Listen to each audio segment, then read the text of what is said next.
Via Rail is a Canadian Crown corporation responsible for passenger service within Canada. While they have several long-distance routes and serve remote parts of the country, the core of their operations is on the Windsor to Quebec City corridor. Today, I'm taking the train from Quebec City to Montreal, a journey of 250 kilometers that's scheduled to take 3 hours and 46 minutes. What's it like to take Via Rail between these cities, and does it beat flying? Let's find out. There's two classes on this route, economy and business. I booked my economy seat for 80 Canadian dollars, while business class tickets were over 200 Canadian. One significant annoyance was that it's not possible to select your seat online. The only way to do so is to call. I didn't know that, so I was stuck with a rear-facing aisle seat. Gare du Palais is the main train station in Quebec City, and I arrived 40 minutes prior to departure. The station has some great architecture.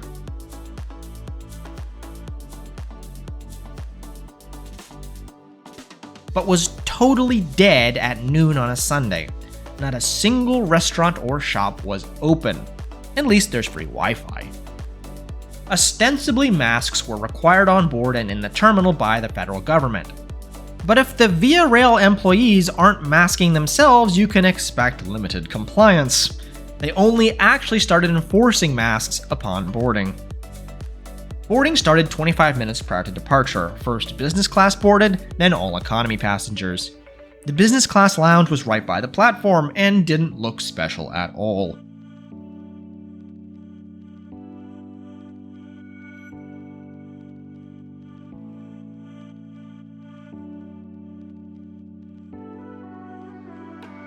The coaches have lots of luggage storage at the end of each car, and nets to keep items from falling. Economy seats are in a 2-2 configuration, while business class is 1-2. The seats were perfectly fine, a bit firm and rather slippery. There's a tray, lever to recline, and in-seat power. There was Wi-Fi that worked near the major cities, but was so slow it was unusable in the countryside. While there's no cafe car, there's food available for purchase. While I didn't buy any, the prices seemed reasonable. There was also an option to buy what I believe are the complimentary business class meals. We pulled out of Quebec on time. I'm well aware that this is not a high-speed train, but was still surprised how slow much of the journey was. Much of it was between 30 and 50 miles per hour.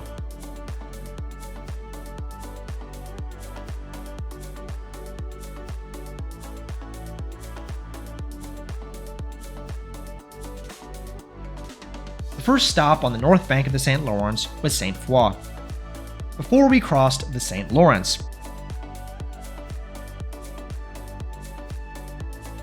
and ran parallel to the Trans-Canada Highway, which provided a good comparison with the speed of vehicle traffic. Then we slowed to 20 miles per hour, then 5.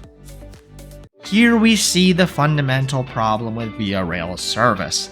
They don't own the tracks. Canadian National Railway does, which is a freight rail company. So whenever their own freight trains need the tracks, they get priority. We stopped completely and waited 20 minutes for the freight trains to run. This simply kills passenger service. It increases travel times and reduces operational reliability. Only 67% of Via Rail trains on the Windsor-Quebec City line run on time. There's no way that's acceptable. Via Rail is well aware of the issue. They've proposed a plan called High Frequency Rail, HFR, that hopefully has actually been given the green light on July 6, 2021. This isn't true high-speed rail. They hope to have their own dedicated tracks with more frequent and reliable passenger operations. This is why it's so badly needed. It would be on the north bank of the St. Lawrence and might even hit speeds of 200 kilometers per hour, 125 miles per hour. Hopefully, it would be opened by 2030. I'm not just ragging on my northern neighbors here. This is also a huge problem with Amtrak in the United States, and why delays are often so terrible elsewhere outside of the Acela corridor, where Amtrak owns most of the rails, and at least the remaining rails are owned by passenger rail companies or state governments. After the delay, we were actually able to get up to speed over 80 miles per hour. The ride itself was quite scenic.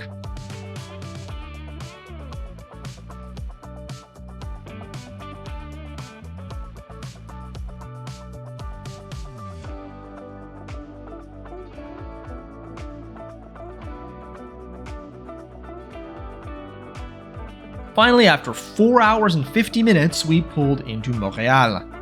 Via Rail apologized over the PA system and offered everyone 50% of their ticket price as a credit for future rail travel within the next 6 months, which is a nice gesture.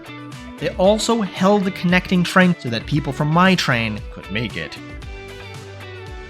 So Via Rail between Quebec and Montreal. On paper, this route should be perfect for rail. But 4 hours and 50 minutes to go 250 kilometers is simply laughable. That's an average speed of 52 kilometers per hour or 32 miles per hour. I'd say flying would be faster, but we saw in the last video that Air Canada Rouge can often be delayed by 2 hours. But I don't hold it against Via Rail, it's not their fault. There's just such a real opportunity to link the economically important centers of Toronto and Montreal and the culturally tied Montreal and Quebec with some sort of reliable rail link, never mind anything truly high speed. I last took this rail trip 11 years ago, and not much has changed.